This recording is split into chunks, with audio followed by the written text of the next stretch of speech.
Hello ladies and gentlemen, welcome to the Game Hub. I'm your host Gamer K.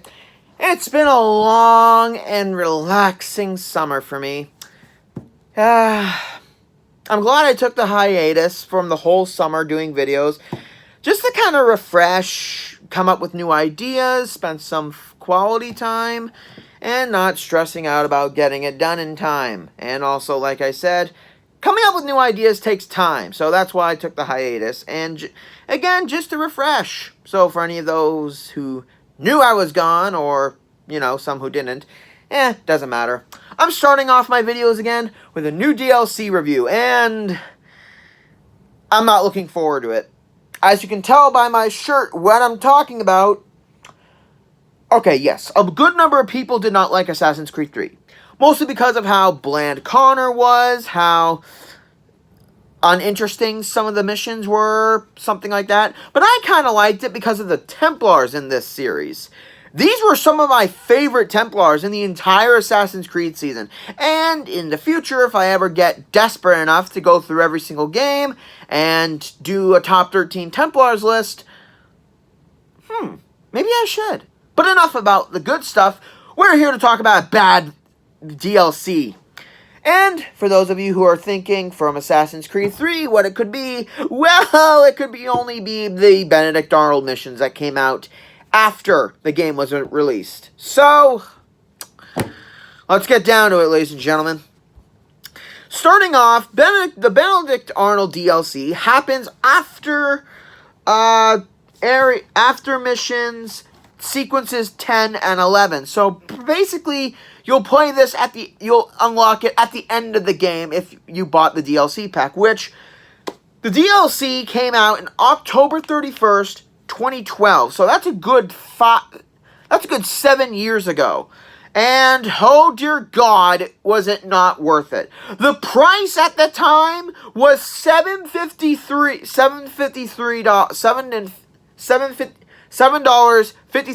Sorry if I'm getting a little motor mouth-ish a bit. One sec. The Game Hub is also brought to you by... Nope, I'm not doing that. Just a joke. So, at $7.53, you think they would do something decent. And you would be wrong. Yeah, this entire DLC happens after the game. Basically, George Washington calls you over to go to West Point to stop an assassination attempt on General Benedict Arnold. Gonna give some of you some time to think that through. So we decide to do it on the condition that Washington doesn't contact us ever again. And for good reasons. So, this whole DLC is a traitor in and of itself. For the main reason is, and I remember the advertisement vividly on the PlayStation Store when I bought it, and the description, go deeper into the history of America and enjoy an hour and a half of new missions to play. I'm giving you a pause because I need time to think of the words after playing this DLC of how I felt. Basically, it's lazily written. Beyond lazy. An hour and a half? Are you kidding me? No! I literally looked up how long it took me. It usually takes people 40 minutes to complete this DLC. The entirety of it. And I think I did it in a little less time. 35 minutes. And that's without skipping anything. And you want to know the worst part? Yes, in Assassin's Creed, you do die. You do fail. Usually because of how poor your strategy was, how poor you fought, how strong the enemies are. Here, I didn't die once. I didn't fail a mission. Oh, and I'll get to those mine Fs in a minute. Oh my god, the DLC is so boring and so predictable. You could literally, on a piece of paper, write down what you think could happen, and you'd probably get it. And also, for people who know about Benedict Arnold, this DLC is not worth it. Let me explain. So, Benedict Arnold was the biggest traitor in American history. He sold out the Americans for £200, which I asked my dad a couple of weeks ago about how much £200 would be today. So £200 would be in the neighborhood of $15,000, which, remember, back then was a shitload. So yeah, basically he sold everyone out for money. I get the feeling that's a big problem in American history. It's all about the money. But yeah, but the thing is, bear with me. I'm Canadian. We didn't learn about American history in school. I mean, we learned about the war, but we didn't learn about a good number of American history.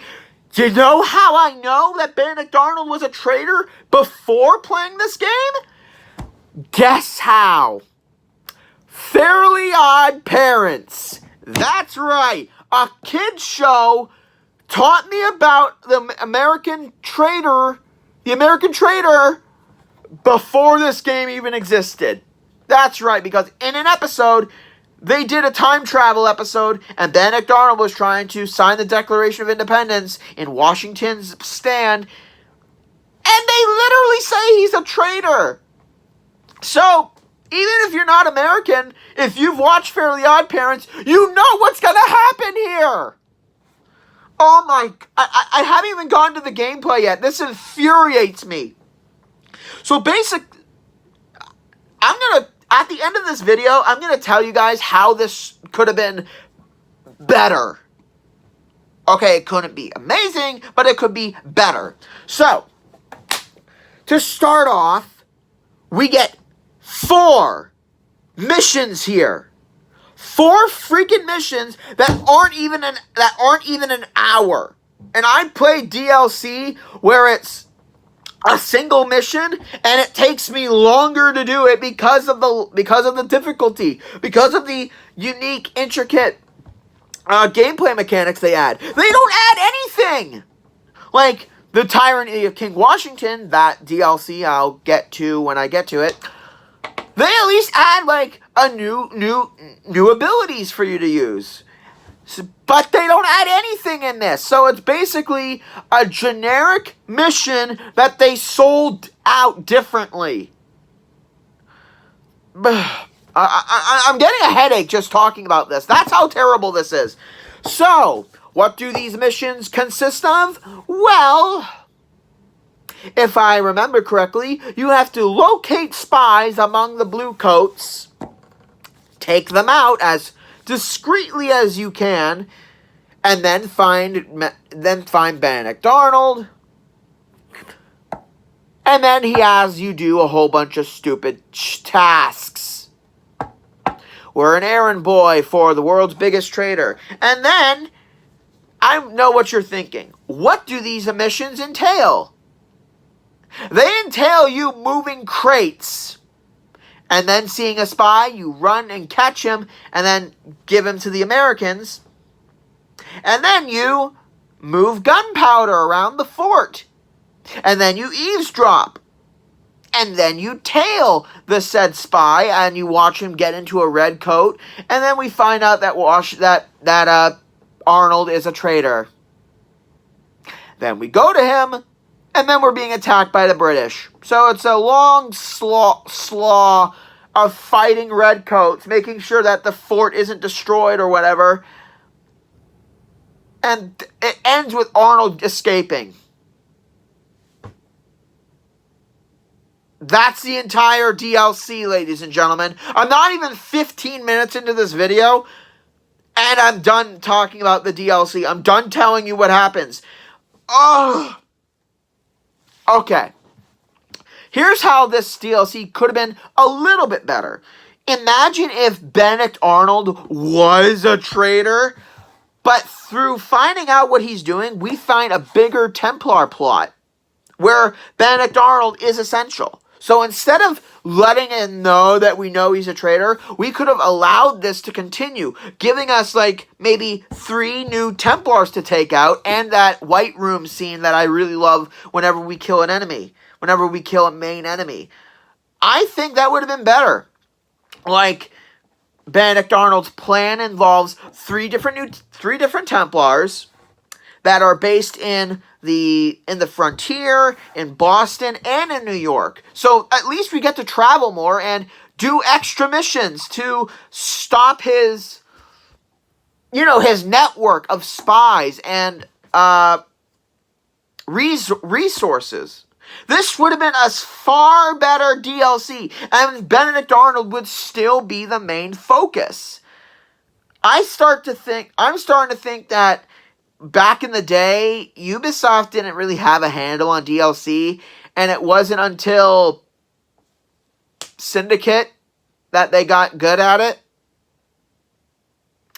Yeah, that's pretty much when they got good, because Syndicate, Odyssey, and Origins will have the best DLC. I mean, except for Assassin's Creed Brotherhood and 2, obviously. Those are beyond spectacular.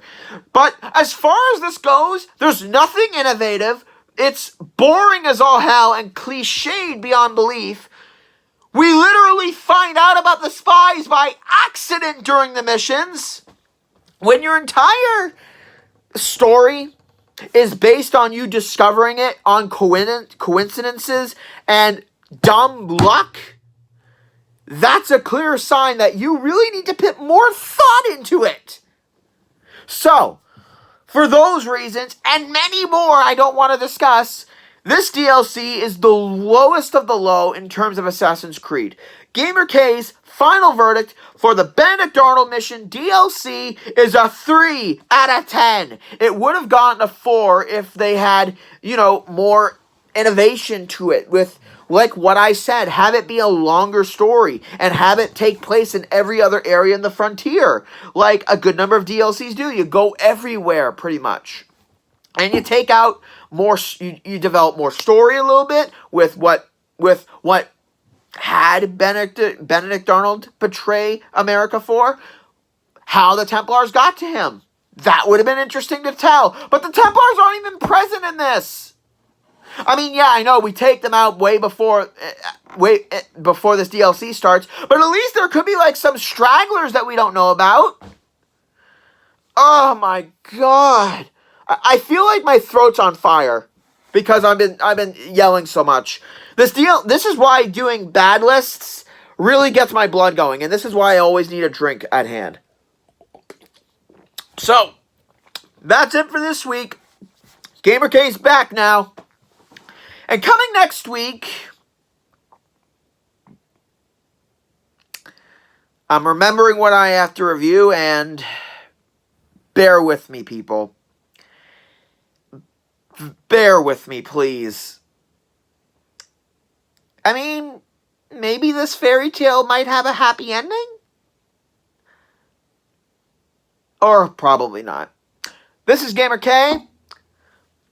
Sorry. Like, comment, subscribe down below. Give me ideas on what you guys think for my videos. Also, this blank canvas behind me will be filled with artwork soon, so I won't be in front of a white wall anymore. Just a little side note. Thank you very much again, ladies and gentlemen. This is GamerK, logging out.